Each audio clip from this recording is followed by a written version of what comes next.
Hello मेरे प्यारे विद्यार्थियों, कैसे हैं आप लोग। होप आप सब बढ़िया होंगे बच्चों। मैं भी एकदम बढ़िया हूं।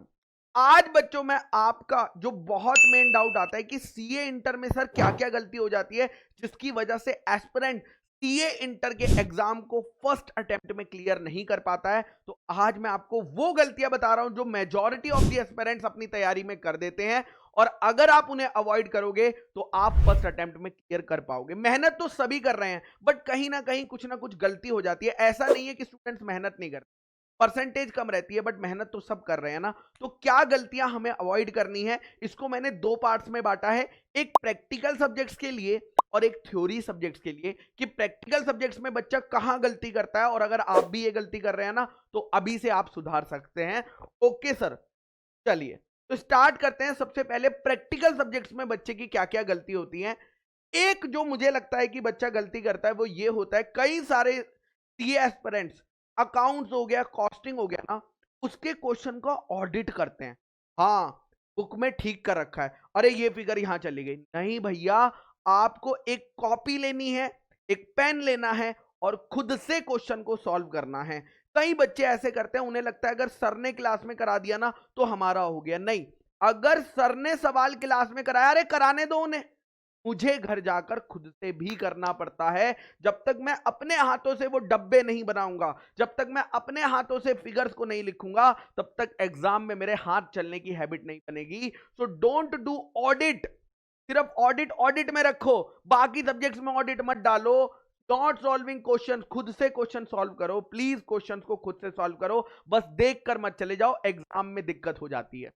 सेकंड गलती जो होती है कि बच्चे सब कुछ कर लेता है क्लास में, सॉल्विंग भी कर लेता है, लेकिन अपनी कॉन्सेप्ट बुक या एडजस्टमेंट नोटबुक नहीं बनाता है, जिसकी वजह से वो लास्ट डे रिवीजन नहीं कर पाता है। सर ये कॉन्सेप्ट नोटबुक और लास्ट डे तो एडजस्टमेंट नोटबुक क्या होती है ये बता दो।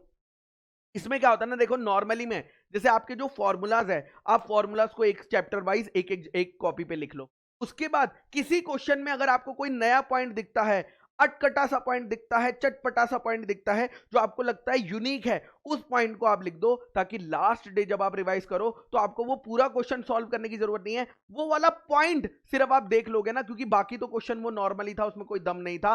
तो ये बुक आपको बहुत हेल्प करती है। तो जो बच्चे ये किताब नहीं बनाते हैं उनको लास्ट मोमेंट पे जाकर क्या होती है, प्रॉब्लम होती है। उसके बाद जो सबसे ज्यादा मुझे लगता है 90% प्लस बच्चा ये गलती करके जाता है कि प्रैक्टिकल सब्जेक्ट्स में थ्योरी को टोटली इग्नोर ही कर देता है। कहता है अरे क्या एग्जाम में थ्योरी नहीं आती है, क्या ऐसा है? आती तो है, कॉस्टिंग में भी आती है, एक क्वेश्चन आता है पूरा का पूरा उस पे, अकाउंटिंग स्टैंडर्ड्स आते हैं, उसमें भी हमें पैराग्राफ फॉर्म में आंसर लिखने होते हैं। करेक्ट। तो वो बच्चा ना थ्योरी पोर्शंस को टोटली इग्नोर कर देता है, जिसकी वजह से अब मान लो अगर आप थ्योरी इग्नोर करके जा रहे हो और कोई प्रैक्टिकल क्वेश्चन डिफिकल्ट आ गया, आपसे नहीं बन रहा, तो थ्योरी ही होती है जो आपकी नैया पार करा देती है। उसके बाद आता है नॉट सॉल्विंग आईसीआई एमसीक्यू। ये एक्चुअली में पॉइंट दोनों के लिए ही बहुत रेलेवेंट है, दोनों के लिए ही रेलेवेंट है।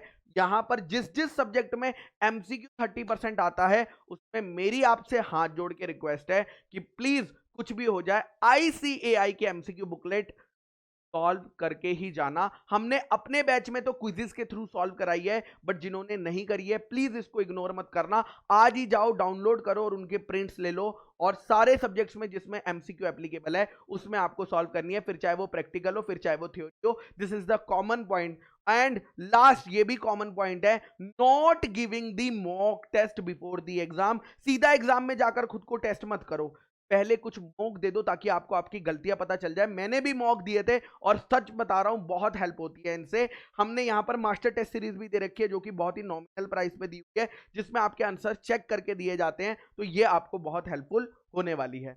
उसके बाद आते हैं बच्चों थ्योरी सब्जेक्ट्स में। थ्योरी सब्जेक्ट्स की अगर मैं बात करता हूं तो वहां क्या क्या मिस्टेक होती है। सबसे पहली मिस्टेक तो यही होती है कि बच्चा दिन भर प्रैक्टिकल करता है, दिन भर उसका फेवरेट बन जाता है अकाउंट्स, उसका फेवरेट बन जाता है कॉस्टिंग, लेकिन थ्योरी को इग्नोर ही कर देता है, उसकी इज्जत ही उड़ा देता है जैसे कि वो पार्ट ही नहीं है ग्रुप का। तो भैया नॉट गिविंग इंपॉर्टेंस, भाई थ्योरी को ही इंपॉर्टेंस देनी है। मेजॉरिटी ऑफ दी बच्चे थ्योरी की वजह से फेल होते हैं, वो तो फिर लास्ट में प्रे कर रहे होते हैं बस 40 आ जाए भगवान इस सब्जेक्ट में, अकाउंट्स में तो एग्जामिशन मार लूंगा। ऐसा क्यों हो रहा है? क्योंकि तुमने उसे पहले इज्जत नहीं दी। अगर तुम उसे इज्जत नहीं दोगे सब्जेक्ट को, तो सब्जेक्ट भी तुम्हारी इज्जत नहीं करेगा। उसके बाद आता है बुक पढ़ लीजिए जी, मॉड्यूल पूरा पढ़ लिया भाई, 2 बार पढ़ लिया, क्या तूने रिकॉल करके देखा कि तुझे पॉइंटर्स याद आ रहे हैं या नहीं खुद से? मैं तो हमेशा यही करता था, मान लो मैंने एक चैप्टर पढ़ा, उसे पढ़ लिया अच्छे से 1-2 बारी, उसके बाद उसके पॉइंट्स याद करेगा, अच्छा इस सेक्शन में ये 2 बातें बोली, इस सेक्शन में ये 2 बातें बोली थी, तो इससे आपका कॉन्फिडेंस भी बढ़ता है और जो बात याद नहीं आ रही उसे जाकर बुक में इमीडिएटली देख लो ताकि वो आपके दिमाग में फिट हो जाए। थर्ड पॉइंट, खुद के समरी नोट्स ना बनाना लास्ट डे रिवीजन, बिकॉज आप पूरा आईसीआई मॉड्यूल तो नहीं पढ़ पाओगे ना लास्ट डे में, है ना? तो आपके पास खुद के कोई ना कोई समरी नोट्स होने चाहिए या आपके टीचर ने प्रोवाइड करे होने चाहिए। उसके बाद लास्ट ये वाला पॉइंट आता है, नॉट सॉल्विंग, राइटिंग प्रैक्टिस नहीं करना, सिर्फ लर्न करके चले जाना, क्योंकि लॉ लिखना भी एक कला है। लॉ लिखना ऐसा नहीं है कि पढ़ लिया तो एग्जाम में एकदम धुआं उठा दूंगा, एक कला है, उसका एक फॉर्मेट है, कुछ चीजों को अंडरलाइन करना, there are so many things. तो learning is a different part and writing is a different part. यहां पर राइटिंग जो है, आपको राइटिंग प्रैक्टिस भी करनी है, यहां पर भी ऑडिट से काम नहीं चलेगा। और ये वाला पॉइंट तो कॉमन ही था कि आईसीआई बुकलेट इन्वॉल्व कर लेनी है। आई होप ये मिस्टेक्स आप अवॉइड करेंगे to score the better marks. ठीक है, ओके, टाटा, बाय बाय।